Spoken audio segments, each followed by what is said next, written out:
Hi, today we will talk about the thing that keeps our brain protected in our body, that is, the blood-brain barrier. The blood-brain barrier is a physical structure that protects the brain from harmful invaders such as bacteria and viruses while still allowing essential nutrients to pass through from the blood. However, its complexity varies across different organisms. For example, it is found in Drosophila, zebrafish, and mammals, each with different levels of specialization. In humans, the blood-brain barrier is a highly complex and vascularized structure. It consists of glial cells, which are part of the central nervous system, and endothelial cells, which form the blood vessels.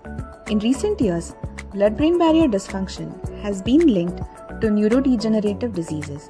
For example, Alzheimer's disease, where a compromised blood-brain barrier leads to neurotoxic substances entering the brain and promoting inflammation that further drives the disease progression.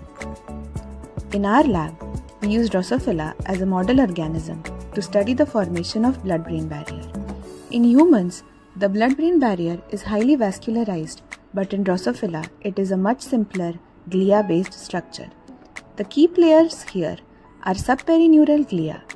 These are large, thin, sheet-like cells that encase the entire central nervous system. These glial cells connect through specialized cell-to-cell junctions called septate junctions to form a tight seal.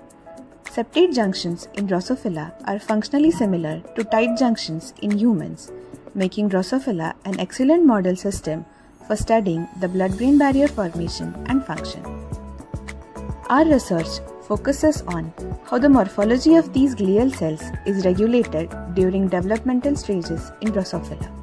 We also aim to find out whether the blood-brain barrier formation is a cell-autonomous process or does it require external signals. We specifically study the role of G-protein coupled receptor signaling pathway in this process. Understanding these mechanisms could provide valuable insights into how the blood-brain barrier develops and how its dysfunction can contribute to disease.